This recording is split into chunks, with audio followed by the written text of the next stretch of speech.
Hi friends, welcome back to Excel.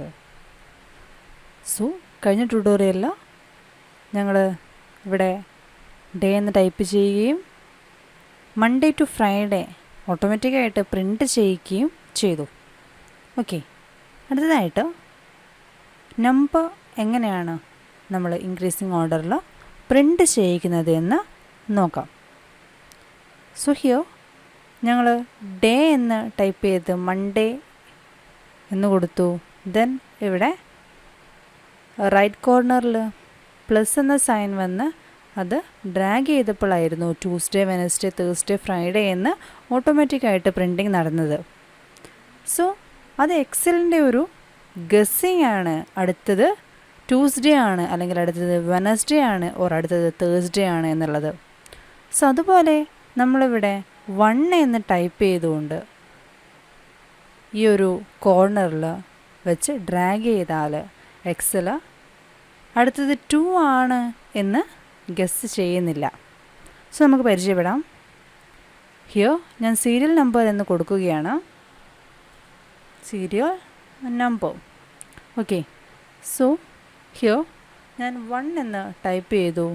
And ഈ ഒരു കോർണറിൽ റൈറ്റ് സൈഡിലിരിക്കുന്ന ഈ ഒരു കോർണറിൽ പ്ലസ് സൈൻ വന്നു കഴിഞ്ഞാൽ ഡ്രാഗ് ചെയ്യുകയാണെങ്കിൽ നമുക്ക് 1 എന്ന് തന്നെയാണ് അവിടെ പ്രിൻ്റ് ചെയ്യുന്നത്.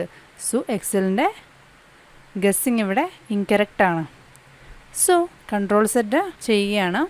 നമുക്ക് 1, 2, 3 ആ ഒരു ഓർഡറിൽ പ്രിൻ്റ് ചെയ്യണം എന്നുണ്ടെങ്കിൽ നമ്മൾ എന്ത് ചെയ്യണം? അടുത്ത 2 എന്ന് ടൈപ്പ് ചെയ്യുന്നു. ദെൻ B2 എന്ന സെല്ലും B3 എന്ന സെല്ലും ഒന്നിച്ച് സെലക്ട് ചെയ്യണം. സെലക്ട് ചെയ്യാൻ വേണ്ടിയിട്ട് B2 എന്ന സെല്ലിൽ ക്ലിക്ക് ചെയ്തുകൊണ്ട് B3 എന്ന സെല്ലിലേക്ക് ഡ്രാഗ് ചെയ്യുന്നു. 2 സെല്ലും ഇവിടെ സെലക്ട് ആയിട്ടുണ്ട്. ദെൻ എന്ത് ചെയ്യണം? ഈ ഒരു റൈറ്റ് മോസ്റ്റ് കോർണറിൽ വരുന്ന പ്ലസ് സൈൻ ഡ്രാഗ് ചെയ്ത് നമ്മൾ എത്ര കോളത്തിലേക്കാണോ ഇത് നമുക്ക് പ്രിൻറ്റ് ചെയ്യേണ്ടത് അത്രയും കോളത്തിലേക്ക് ഇത് ഡ്രാഗ് ചെയ്ത് വിടുന്നു. ഞാൻ 1 to 10 ആണ് ഇവിടെ പ്രിൻ്റ് ചെയ്യാൻ ആഗ്രഹിക്കുന്നത്. അതുകൊണ്ട് ഞാനിവിടെ സ്റ്റോപ്പ് ചെയ്യുകയാണ്. ഓക്കെ, ഹിയർ 1, 2, 3, 4, 5, 6, 7, 8, 9, 10 എന്ന് ഓർഡറിൽ പ്രിൻ്റ് ചെയ്തിട്ടുണ്ട്. നമ്മൾ അത് എന്ത് ചെയ്തിട്ടില്ല? ടൈപ്പ് ചെയ്തതല്ല, ഓട്ടോമാറ്റിക്കായിട്ട് പ്രിൻ്റ് ചെയ്ത് വന്നതാണ്. ഓക്കെ, നൗ A1 എന്ന സെല്ല് ബോൾഡായിട്ടാണ് പ്രിൻ്റ് ചെയ്യേണ്ടതെങ്കിൽ ഓർ ഷോ ചെയ്യേണ്ടതെങ്കിൽ സെലക്ട് ചെയ്തതിന് ശേഷം ഇവിടെ B ക്ലിക്ക് ചെയ്യുക. അതുപോലെ സീരിയൽ നമ്പർ ഓർ B1 എന്ന സെല്ലാണ് ബോൾഡ് ചെയ്യേണ്ടതെങ്കിൽ അത് സെലക്ട് ചെയ്തിട്ട് B ക്ലിക്ക് ചെയ്യാം. അതുപോലെ I ആണ് ക്ലിക്ക് ചെയ്യുന്നതെങ്കിൽ നമുക്കത് എന്ത് ചെയ്യും? ഇറ്റാലിക്സിലാണ് ഷോ ചെയ്യുന്നത്. U ആണ് ക്ലിക്ക് ചെയ്യുന്നതെങ്കിൽ അണ്ടർലൈൻ ആയിട്ടാണ് ഷോ ചെയ്യുന്നത്. ഓക്കെ, ഞാൻ കൺട്രോൾ സെറ്റ് കൊടുക്കുകയാണ്. ഓക്കെ, നൗ എൻ്റയർ റോ ആ ഒരു പ്രോപ്പർട്ടി അറ്റൈൻ ചെയ്യണമെങ്കിൽ ആ റോ സെലക്ട് ചെയ്യുന്നു. 1 എന്ന് എഴുതിയിരിക്കുന്ന പൊസിഷനിൽ ക്ലിക്ക് ചെയ്യുകയാണെങ്കിൽ ആ ഒരു റോ കംപ്ലീറ്റ് ആയിട്ടാണ് സെലക്ട് ചെയ്യുന്നത്. ദെൻ നമ്മൾ B ക്ലിക്ക് ചെയ്യുന്ന സമയത്ത് എൻ്റയർ റോയിൽ നമ്മൾ എഴുതിയിരിക്കുന്ന ടെക്സ്റ്റ് ബോൾഡായിട്ട് മാറും. അതുപോലെ I ആണ് ക്ലിക്ക് ചെയ്യുന്നതെങ്കിൽ ഇറ്റാലിക്സിലേക്ക് മാറും. അടുത്തതായിട്ട് ആ റോയിൽ നമ്മൾ എന്ത് ടൈപ്പ് ചെയ്താലും അതെന്താണ്? ബോൾഡ് ആൻഡ് ഇറ്റാലിക് ആയിട്ടുള്ള ഒരു ടെക്സ്റ്റ് ആയിരിക്കും തരുന്നത്. ഓക്കെ, ഞാൻ കൺട്രോൾ സെറ്റ് ചെയ്യുകയാണ്. അടുത്തതായിട്ട് ഞാൻ പറഞ്ഞിരുന്നു വെനസ്ഡേ എന്ന ടെക്സ്റ്റ് ആ ഒരു ബോക്സിലേക്ക് ഓർ കോളത്തിലേക്ക് ഉൾക്കൊള്ളിക്കാൻ വേണ്ടിയിട്ട് ഞങ്ങൾ എന്ത് ചെയ്തു? റീസൈസ് ചെയ്തു. അതായത് എയുടെയും ബിയുടെയും മധ്യത്തിൽ ഈ ഒരു പ്ലസ് സൈൻ വിത്ത് ആരോ വരികയാണെങ്കിൽ അത് ഡ്രാഗ് ചെയ്തിട്ടായിരുന്നു നമ്മൾ എന്ത് ചെയ്തത്? റീസൈസ് ചെയ്തത്. മറ്റൊരു രീതിയുണ്ട് റീസൈസ് ചെയ്യാൻ വേണ്ടിയിട്ട്. നമ്മളെന്ത് ചെയ്യണം? എയുടെയും ബിയുടെയും സെൻറ്ററിൽ വരുന്ന plus sign with arrow double click ചെയ്യുകയാണെങ്കിലും അത് ഓട്ടോമാറ്റിക്കായിട്ട് റീസൈസ് ചെയ്യപ്പെടുന്നതാണ്. എന്നാൽ ഞാൻ ഇത്രയും വാല്യൂസ് ഡിലീറ്റ് ചെയ്യുകയാണ്. ഡിലീറ്റ് ചെയ്യാൻ വേണ്ടിയിട്ട് സെലക്ട് ചെയ്തിട്ട് ഡ്രാഗ് ചെയ്ത് സെലക്ട് ചെയ്തതിന് ശേഷം ഡിലീറ്റ് ബട്ടൺ ക്ലിക്ക് ചെയ്യുന്നു. ഓക്കെ, ഇത്രയും വാല്യൂസ് ഞാനൊരു ടേബിൾ മാനറിൽ എനിക്ക് വ്യൂ ചെയ്യാൻ വേണ്ടിയിട്ട് ഞാൻ ചെയ്യേണ്ടത് A1 എന്ന സെല്ല് മുതൽ P6 എന്ന സെല്ല് വരെ സെലക്ട് ചെയ്തു. ഡ്രാഗ് ചെയ്തിട്ടാണ് സെലക്ട് ചെയ്തത്. ദെൻ എന്ത് കൊടുക്കണം? ഇൻസേർട്ട് എന്ന മെനു ക്ലിക്ക് ചെയ്യുന്നു. അതിൽ ടേബിൾ സെലക്ട് ചെയ്യുന്നു. So here these selected datas ടേബിളിൻ്റെ മാനറിലേക്ക് മാറുകയാണ്. സോ ഞാൻ ഓക്കെ ക്ലിക്ക് ചെയ്യുന്നു. സോ ഹിയർ ഇവിടെ ഒരു ടേബിളായിട്ടാണ് നമ്മൾ ഇവിടെ ഷോ ചെയ്യുന്നത്.